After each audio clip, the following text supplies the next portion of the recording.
E não é pecado você desejar ter um carro bom. Não é pecado você desejar ter uma casa boa. Não é pecado você desejar ir para um shopping e gastar sem se preocupar com as dívidas de amanhã. Não é pecado. Mas o maior pecado e o descuido que o ser humano tem é colocar o tesouro aonde não deve colocar. E nós sabemos que a palavra diz para a gente, lá em Mateus, no capítulo 6, verso 20, que diz: mas ajuntais tesouro no céu, onde nem a traça, nem o ferrugem consomem, e onde os ladrões não minam e nem roubam, porque onde estiver o seu tesouro, aí estará também o seu coração. A Bíblia trata o coração de duas formas: sentimento, sede das emoções, ou até mesmo raciocínio. E muitas pessoas têm colocado os tesouros na frente de Deus, e não Deus na frente dos tesouros. Muitas pessoas têm colocado riquezas na frente de Deus. Eu vou buscar primeiro os patrimônios do mundo, para depois eu buscar a presença do Senhor. E quem faz isso cai em descrédito, cai em um problema muito grande, porque aquilo que ele deveria buscar primeiro, ele vai ter que buscar por último, porque as riquezas não vão trazer saúde, as riquezas não vão trazer paz, as riquezas não vão trazer alegria, mas ele vai precisar disso quando ele se der conta que só Jesus tem para dar alegria, paz e gozo eterno. Prepare o seu coração. Deus tem uma palavra para você. Com Rodrigo Farias, no canal Discípulos Anônimos. Vamos iniciar a leitura aqui. Mateus capítulo 16, verso 26, que diz: pois o que aproveita o homem ganhar o mundo inteiro e perder a sua alma? O que dará o homem em recompensa da sua alma? Aqui são duas perguntas. Nós começamos a observar esse texto, algo me chamou muita atenção quando Deus colocou isso no meu coração, ao escutar uma canção que está em alta agora, e Deus colocou essa palavra no meu coração e ardeu isso dentro de mim. Eu acredito que quando Deus coloca algo no nosso coração e queima primeiro na gente, é um sinal de que Deus está direcionando a palavra para a sua igreja. Nós sabemos que o mundo vive cada dia mais querendo alcançar, granjear coisas. Muitas pessoas vivem a vida querendo construir impérios, ter casas de luxo, carros do ano, contas cheias de dinheiro. Nós observamos que o mundo procura essas coisas. Muitas pessoas procuram. E nós, como cristãos, acabamos também sendo levados por esses pensamentos e esses desejos e essas vontades. Mas nós sabemos que tudo que nós precisamos não é lá fora, não é os bens, não é o dinheiro que nos fará ter paz em nosso coração, mas é a presença de Jesus Cristo dentro de nós. Uma certa feita, Jesus dizendo uma parábola, falou que um homem tinha muitos bens, muitas fazendas. Ele colocou o desejo no coração dele, falou: vou destruir tudo isso aqui porque não está dando mais espaço, eu vou construir mais. E vou dizer à minha alma: alma, bebe e folga, porque você tem muitos bens para muitos dias. E nessa parábola vem uma pergunta para aquele homem que diz: louco, se hoje te pedirem a sua alma, o que você tem preparado e para quem será? Então com isso eu quero deixar um tema: não perca a sua alma para o inimigo. Nós sabemos que o mundo tenta buscar muitas coisas, e Jesus sempre nos alertou. Jesus nunca prometeu riquezas para nós. Você vai ficar rico, milionário, você vai ganhar muitas coisas, você vai andar com carro de luxo para cima e para baixo. Quem prometeu isso foi o quê? Foi o inimigo, quando foi tentar Jesus. Ele falou: se você prostrado me adorares, eu te dou tudo isso aqui. Porque nós sabemos que o inimigo, o mundo jaz do maligno, tudo que está acontecendo ao redor da humanidade, ao redor do mundo, é do maligno. Porque todas as coisas já morreram, as pessoas estão distantes de Deus, estão morrendo no maligno, estão distanciando da presença, estão buscando coisas que aparentemente é bom aos olhos, mas o fim é a morte, é a perdição e é o tormento eterno. Mas isso não é a igreja que busca. A igreja busca a presença de Jesus, que dá riquezas aonde? No céu. Aleluia. Nós sabemos que nesse mundo existem muitas coisas. Nós podemos conquistar muitas coisas, mas aqui o ladrão rouba, aqui o ladrão mina, aqui o ladrão leva. João 10:10 diz: o ladrão vem senão a roubar, matar e a destruir. Aqui não trata especificamente do inimigo, mas nós sabemos qual é a função dele. Qual é a função dele? roubar as nossas almas? Qual é a função dele? Matar a nossa vida espiritual. Qual é a função dele? Tirar de Cristo o centro das nossas vidas e colocar qualquer outra coisa menos Jesus. Nós sabemos que essa é a intenção dele. E se ele veio para matar, roubar e destruir, Jesus veio fazer totalmente o contrário. Ele veio dar vida, e mais do que isso, veio dar vida em abundância. O inimigo sempre tentou colocar isso nos nossos corações. E infelizmente tem alcançado a igreja de Cristo. Os desejos que o mundo tem alcançado muitas coisas. E existe uma chamada teologia da prosperidade. Vem aqui, oferece para Deus isso que Ele vai te dar em dobro. Deus não quer te dar nada em dobro aqui na terra. Ele quer que você ajunte um tesouro no céu. Ele não quer te dar riqueza aqui na terra, porque aqui a traça, o ferrugem consome. Aqui tudo é destruído, aqui o ladrão rouba, aqui o ladrão mina. Mas Ele quer que você ajunte um tesouro no céu. Porque lá nenhum ferrugem, nenhum ladrão vai chegar, porque o guardião dessa cidade é o nosso próprio Jesus. E os anjos estão na porta para que nenhum ladrão roube a nossa coroa. Isso tem incomodado muito no meio evangélico, porque muitas pessoas querem os tesouros da terra.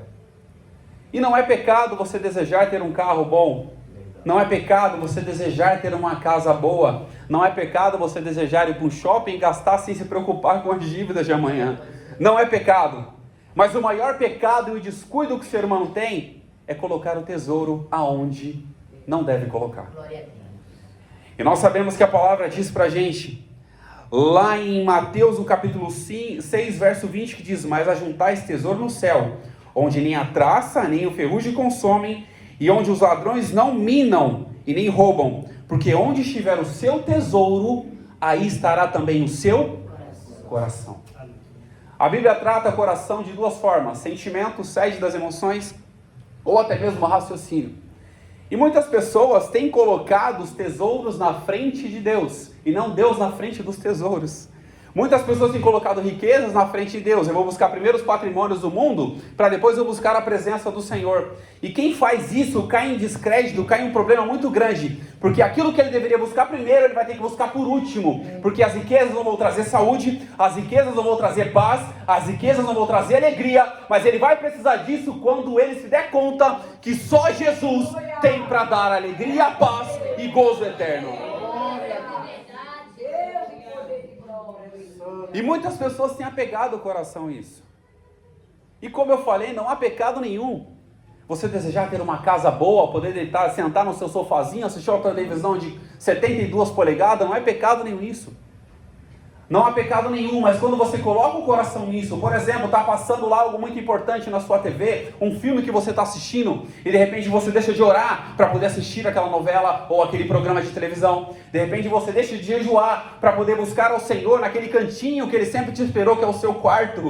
Você deixa de buscar a Deus, você coloca uma televisão no seu quarto, você passa mais tempo assistindo do que orando e buscando a presença do Senhor. Isso sim tem roubado o seu tesouro. Isso sim tem roubado você, tirado você da presença do Senhor. Se isso tem roubado, o seu coração está ficando distante da presença do Senhor. Não deixe o seu coração se distanciar da presença do Senhor. Coloque o seu coração em Cristo Jesus, pois Ele é o seu maior tesouro que você precisa.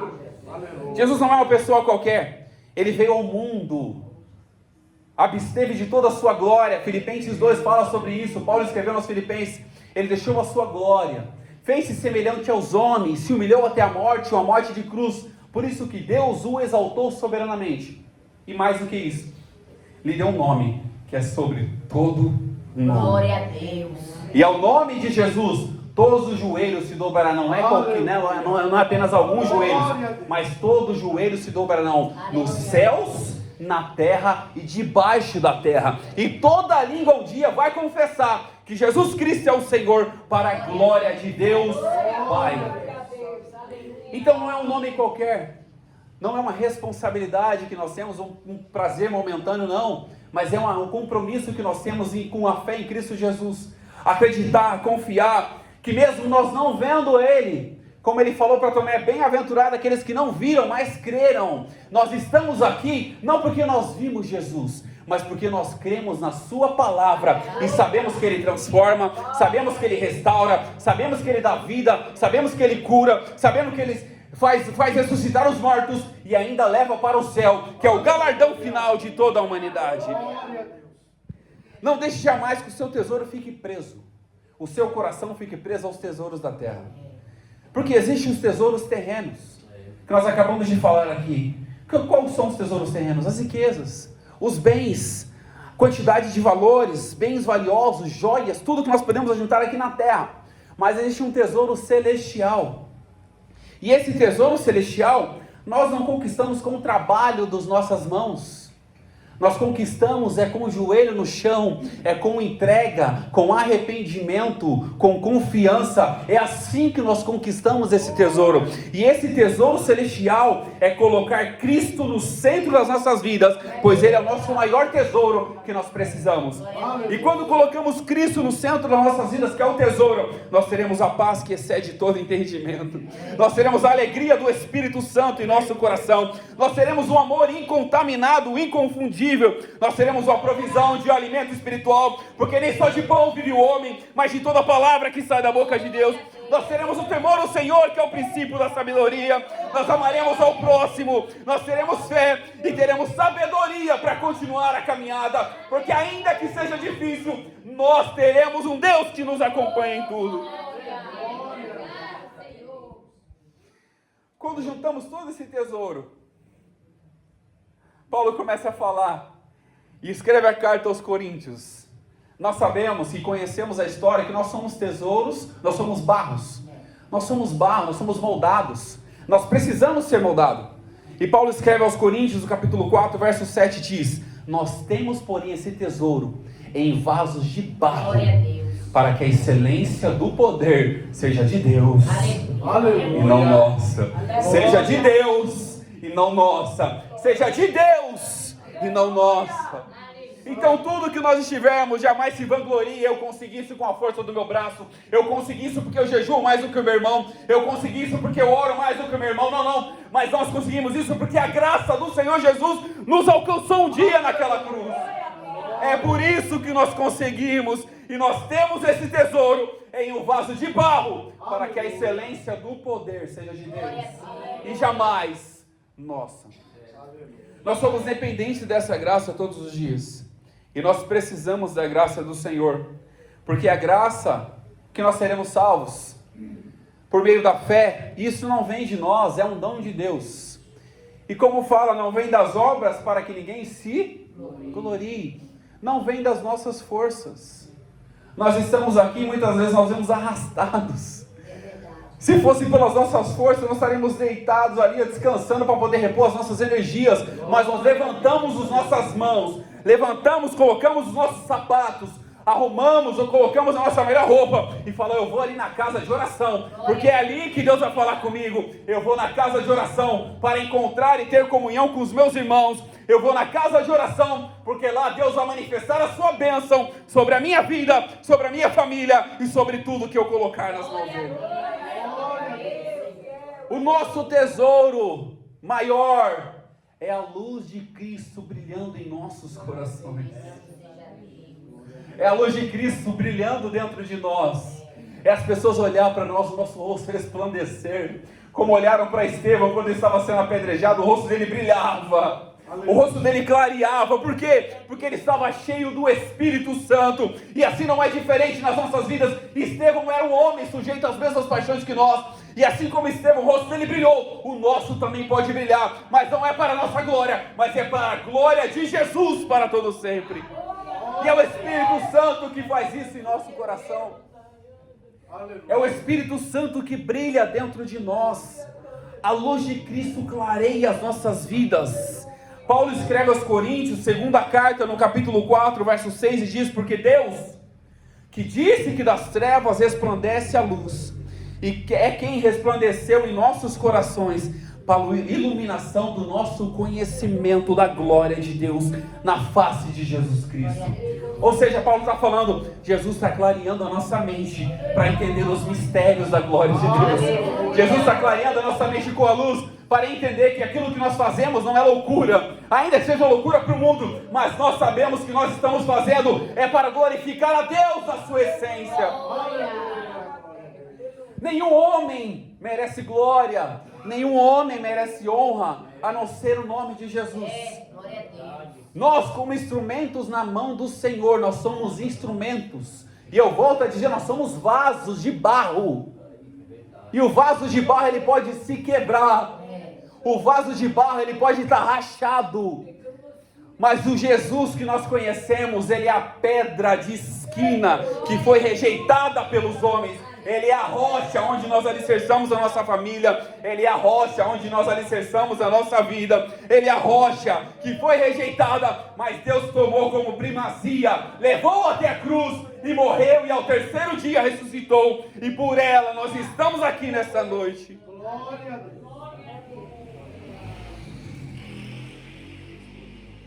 Nós começamos a observar no capítulo em que nós lemos aqui, 2 capítulos anteriores, Mateus capítulo 15. Jesus começa a ter uma discussão com os fariseus. Jesus sempre encontrava alguém que queria contrariá-lo, mas Jesus era um homem muito sábio. A sabedoria de Jesus era incomparável. Desde a sua adolescência, quando discutia com os homens, fazia pergunta para os homens no templo, confundia a mente deles, porque eles não entendiam de onde vinha tamanha sabedoria, mas nós sabemos de onde vem tamanha sabedoria. João capítulo 1 diz que Jesus veio para aqueles que eram seus, mas aqueles que eram seus não receberam, mas a todos quanto receberam, deu-lhes o poder de serem feitos filhos de Deus. Nós sabemos que esse Jesus foi enviado pelo Pai, porque Ele amou o mundo de uma tal maneira. Nós sabemos que essa sabedoria vem dos céus e está diante de nós nessa noite, e o Jesus que nós conhecemos está à destra do Pai, e intercede pelas nossas vidas.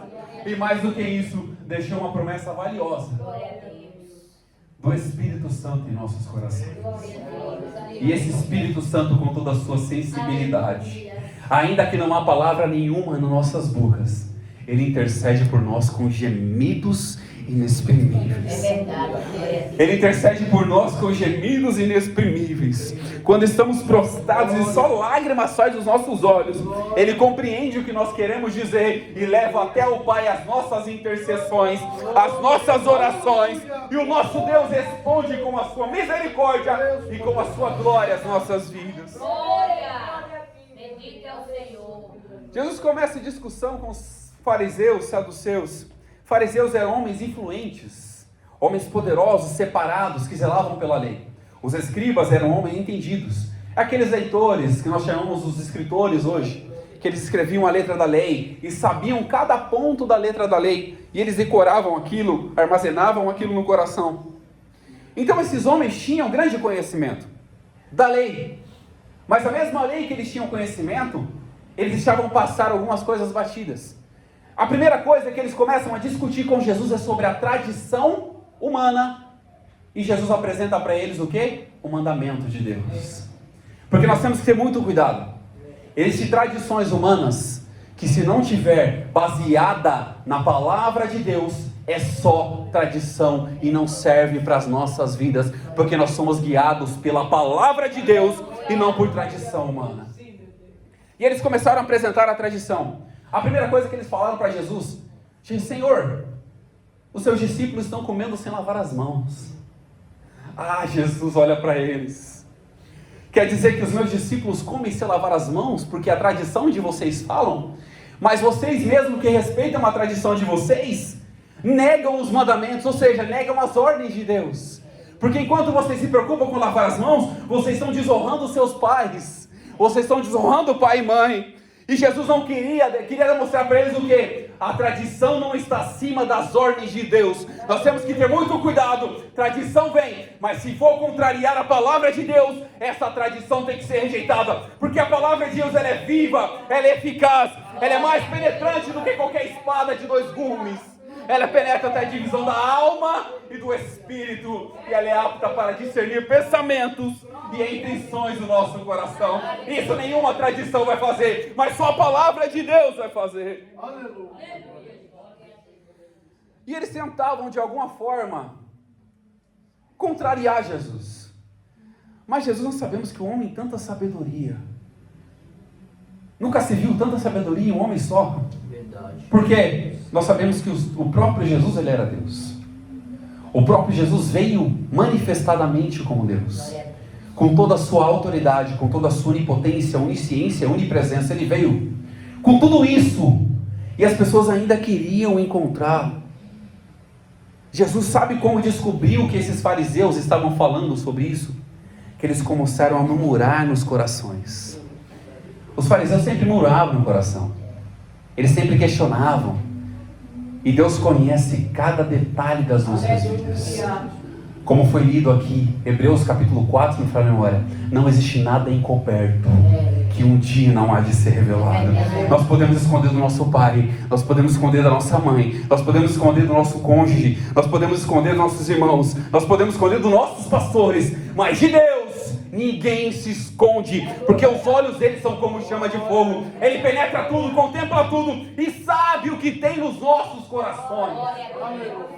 Ele contempla o mais íntimo do nosso ser e sabe tudo o que nós precisamos para poder sobreviver e assim continuar firme na presença do Senhor. Enquanto os discípulos se preocupavam, os homens fariseus da época, escribas se preocupavam em os discípulos lavarem a mão pela sua tradição, eles respeitavam o mandamento de Deus. Jesus apresentou um mandamento para eles, honrar o pai e a mãe, e é a coisa que eles não faziam. Porque conhecer a lei, conhecer a palavra e não viver, e só conhecer, só falar, é fácil, mas nós precisamos praticar. Ser como salmista, eu escondi a tua palavra no meu coração. Para quê? Para não pecar contra ti. Porque o pecado faz divisão entre nós e o nosso Deus. Não deixe que o pecado te separe da presença do Senhor. Não deixe que as inconstâncias, instabilidades emocionais te separem da presença do Senhor. Entenda que ainda que esteja passando por um momento difícil, maior é o que está conosco do que as nossas emoções. Maior é o que está conosco do que o que está no mundo. Maior é o que está conosco do que que tenta se levantar contra nós e dizer que nós não temos a presença do Senhor. Porque nós temos a presença do Espírito Santo, que arde e queima em nossos corações como chama de fogo. E Jesus apresenta uma profecia para eles. Jesus conhecia toda a lei. Jesus conhecia a Torá, que é os 5 primeiros livros. Ele conhecia todo o Antigo Testamento e apresenta para eles Isaías. Talvez eles sabiam que Isaías existia, tinham conhecimento da lei e das profecias de Isaías.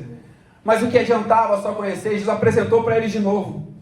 E diz, Mateus capítulo 15, verso 7, hipócritas, bem profetizou Isaías a vosso respeito, dizendo, este povo se aproxima de mim com os lábios, mas o coração está onde? Está longe. Ele está dizendo para os fariseus, vocês podem se aproximar de mim com os lábios, mas eu conheço o seu coração. Aleluia. Quando nos aproximarmos de Jesus, nós precisamos entender, Ele conhece o nosso coração, não só a palavra das nossas bocas. Quando nos apresentarmos diante de Jesus, precisamos entender que Ele não conhece só eu, Rodrigo, como pregador. Ele sabe o meu íntimo, sabe como eu sou em casa, sabe como eu sou no trabalho. Quando apresentarmos diante de Deus para adorar ao Senhor, Ele conhece lá você na sua casa, sabe como você é. E Ele está aqui nessa noite para dizer, continue sendo o profeta, continue sendo a mulher de Deus, não só aqui, mas de onde você estiver, porque eu conheço o seu coração. E Jesus começa a falar com aqueles homens e traz para eles uma palavra que me chama muita atenção. E essa palavra arde no coração. E ele fala em Mateus capítulo 15, verso 19. Porque do coração procedem os maus pensamentos, mortes, adultérios, fornicação, furto, falsos testemunhos e blasfêmias. São estas coisas que contaminam o homem. Mas o comer sem lavar as mãos, isso não contamina. E Jesus fala para eles, ei, não é o que entra, é o que sai. Não é o que entra pela boca, mas é o que sai do coração. Você expressa aquilo que você tem dentro de você. Se você tem Jesus no coração, o Espírito Santo, as suas palavras vão ser suaves. Os seus conselhos não vão ser para destruição. Os seus conselhos vão ser para edificação. E Jesus fala para eles: não adianta nada vocês se preocuparem em comer com as mãos sujas, mas o seu coração está mais sujo do que as suas mãos. Não importa isso, o importa é que o seu coração esteja limpo, para que quando sair uma palavra da sua boca, uma pessoa possa se render aos pés do Senhor. Quando sair uma palavra da sua boca, você possa incentivar alguém a continuar na fé. Quando sair uma palavra da sua boca, que seja um louvor de adoração, e o nome de Jesus seja glorificado e exaltado para todo sempre. Bendito seja Deus. Aleluia. Muitas pessoas se preocupavam aquilo que comiam, e Jesus fala: o que entra no ventre sai depois, mas o que sai do seu coração. E nós temos que tomar muito cuidado com as nossas palavras, inclusive com os nossos pensamentos. Um cientista conhecido chamado Augusto Cury, ele fala que os nossos pensamentos não são reais, e realmente os nossos pensamentos não são reais. E eu vou se certificar na palavra com vocês: os nossos pensamentos não são reais, mas os de Deus são. Bem sei os pensamentos que eu tenho sobre vocês, e são pensamentos de paz e não de mal, para vos dar o fim que vocês esperam. E quem é que quer ter um fim ruim? Ninguém quer ter um fim ruim. Todos querem ter um fim com bonança, com alegria, com paz, com gozo. Nós só teremos esse fim quando Jesus habitar inteiramente em nossos corações. E nós temos que tomar muito cuidado com o que nós falamos. E é um ditado que fala que as palavras têm poder. As nossas palavras têm poder de levantar alguém e também têm o poder de destruir alguém. Nós temos que tomar muito cuidado, porque não pode jorrar duas águas na mesma fonte. Ou vai jorrar água salgada, ou vai jorrar água doce. Nós não podemos servir a dois senhores. Ou nós serviremos a Deus, ou a Mamon, que é o Deus das riquezas. Ou nós adoramos a Deus, ou adoramos as riquezas. Nós temos que saber escolher qual lado que nós estaremos. Eu escolho o lado de Deus. Glória a Deus. Eu escolho andar com Jesus. E quem escolhe andar com Jesus também, dá um brado de glória nessa noite. Porque eu sei que com Jesus nós conseguiremos vencer as muralhas. Eu sei que com Jesus nós passaremos o vale. Eu sei que com Jesus nós atravessaremos os desertos. Porque Ele estará conosco em todo momento, em todos os dias das nossas vidas. E estará até a consumação dos séculos. E nós temos que ter muito cuidado para não contaminar a nossa alma.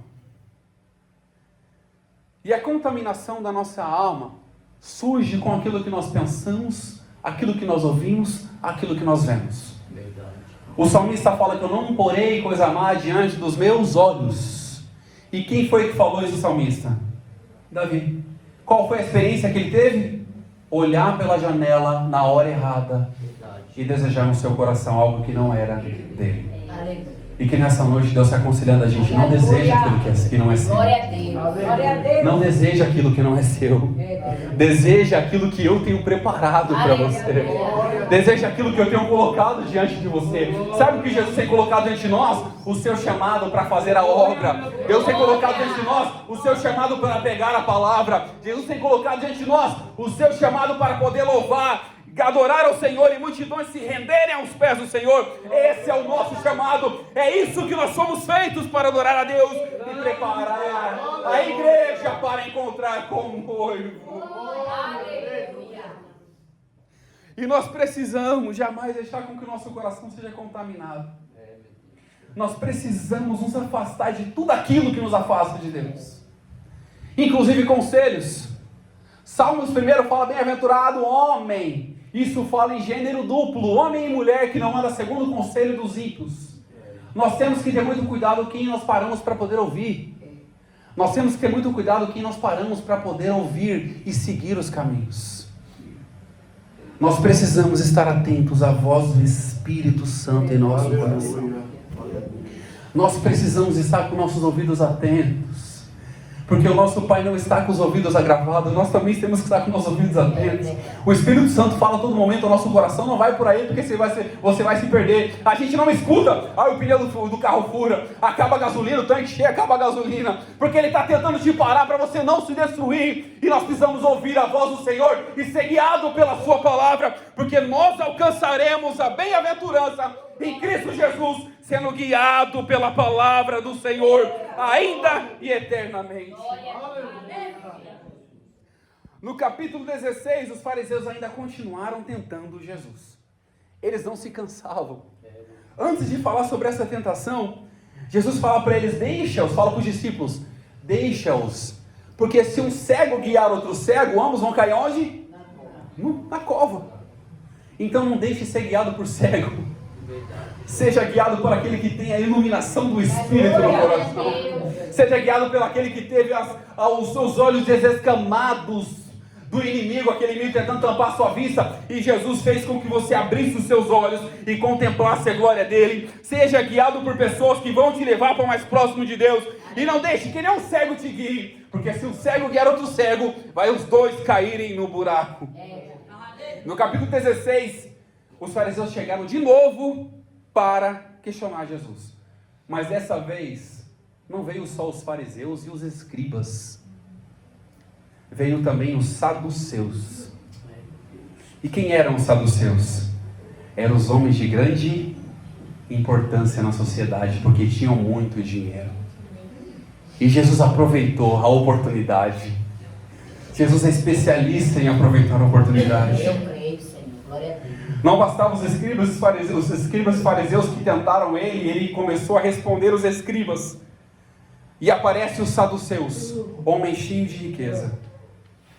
E ele começa a olhar para os discípulos. E começa a ensinar os discípulos. E aqueles homens pediram um sinal. O que mais que eles queriam ver de Jesus? E às vezes acontece com a gente. Senhor, me dá um sinal. O que mais que nós queremos de Jesus? Já não basta o sacrifício na cruz, já não é o maior sinal. Já não basta o nosso nome estar escrito no livro da vida, já não é o sinal.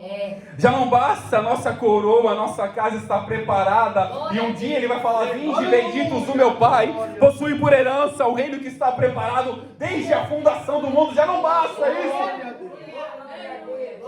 Um homem uma vez foi questionar Jesus, pedindo para que tirasse o espinho da carne dele por 3 vezes. Jesus falou, Paulo, a minha graça te basta, porque o meu poder se aperfeiçoa na sua fraqueza. Paulo, já não basta o que eu fiz por você. Eu tirei você de ser um perseguidor e coloquei você para ser perseguido. Já não basta o que eu fiz na cruz por você. Já não basta eu ter encontrado você no caminho de Damasco e ter impedido de matar os meus filhos, ter impedido de estragar os meus aguilhões. E Jesus, olha, Paulo, a minha graça te basta para você. E a graça de Deus é a que nos mantém de pé todos os dias. A graça de Deus é que está conosco todo momento. A graça de Deus é que nos acompanha no dia a dia, no trabalho, na escola, na faculdade, aonde nós estivermos. É pela graça que nós estamos fazendo. E eu digo mais, é pela graça que nós deitamos, acordamos, porque é o Senhor que nos sustentou, é pela graça. E eles pediram um sinal. Jesus olha para eles, para os discípulos, fala uma geração má e adúltera. Porque Jesus conhecia o coração. Sabia que eles eram maus. Sabia que eles eram adúlteros. Uma geração má e adúltera pede um sinal. E ele olha lá para a antiga história. Nenhum sinal lhe será dado, senão do profeta Jonas. Assim como ele esteve 3 dias no ventre daquele grande peixe, o Filho do Homem vai ficar 3 dias no seio da terra. Jesus morreu numa sexta, mas no domingo, Aleluia. mas no domingo, Glória a Deus. Aleluia. Aleluia. mas no domingo, foram procurar Jesus, Aleluia. foram visitar Jesus, Eu e creio. a pedra havia sido removida, Glória a Deus. o pano estava dobrado lá dentro, e aquele Jesus que estava morto naquele sepulcro, não estava mais lá, porque tudo estava vazio.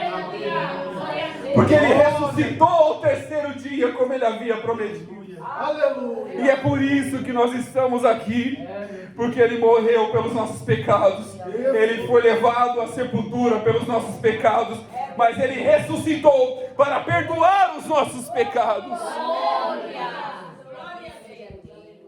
E esse sinal que Jesus deu para eles, e Jesus estava falando indiretamente: eu vou morrer, mas eu vou voltar. Eu creio.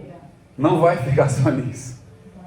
E Jesus falava: o meu reino não é deste mundo. Aleluia. E eu volto a dizer aquilo que nós falamos no começo. Nós podemos conquistar tudo nessa vida, mas o reino que nós precisamos não é deste mundo. O nosso reino é uma morada celestial. O nosso reino é uma morada que lá não haverá dor, lá não haverá ansiedade, lá não haverá depressão, lá não haverá torturas, lá não haverá sofrimento, lá não haverá problemas financeiros, porque o nosso Senhor Jesus estará conosco e Ele suprirá tudo, e nós teremos alegria eterna por estarmos próximos de Jesus.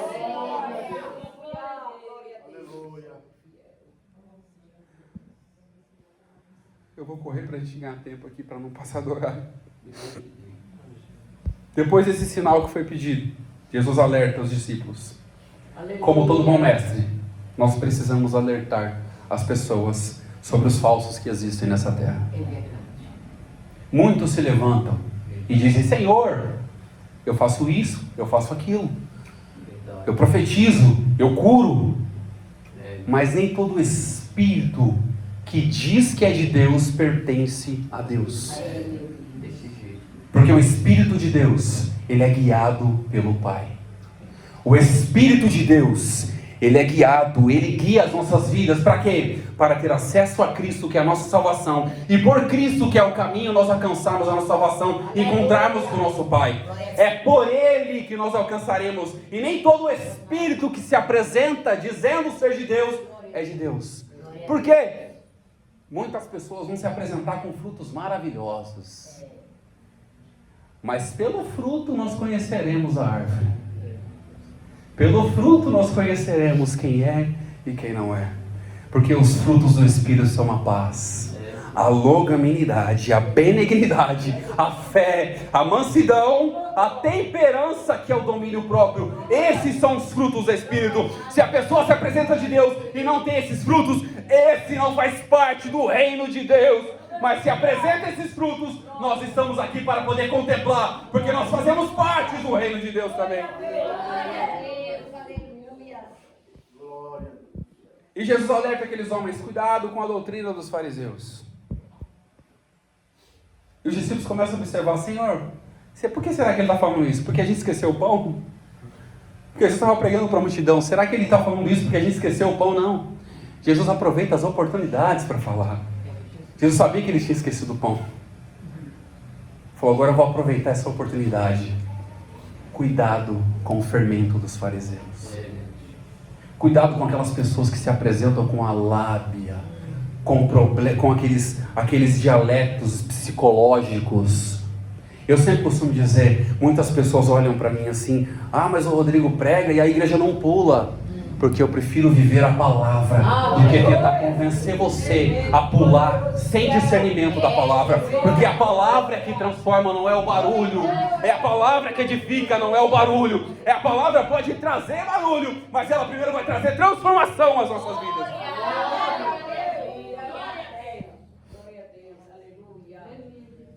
E chegamos no capítulo que nós lemos, e no verso que nós lemos. O que adianta? O que aproveita o homem ganhar o mundo inteiro e perder a sua alma? Então o que importa para nós? Cuide da sua alma. Cuide daquilo que Deus tem dado para você. Não procure apenas ajuntar, colocar o seu coração em tesouros da terra, mas ajunte tesouros no céu. Mantenha o seu coração em Cristo Jesus. Não tire Jesus do centro da sua vida. Não seja levado por tradições humanas e fermentadas, sem fundamento em Deus, mas seja levado pela palavra do Senhor, firme na sua casa, firme sobre a rocha que é Jesus, essa rocha que foi rejeitada. Jesus, o Pai colocou como pedra de esquina, e é onde nós firmamos a nossa casa, é onde nós firmamos a nossa vida, e é onde nós afirmaremos a nossa morada celestial, em Cristo Jesus para todo sempre. Que Deus abençoe, em nome de Jesus.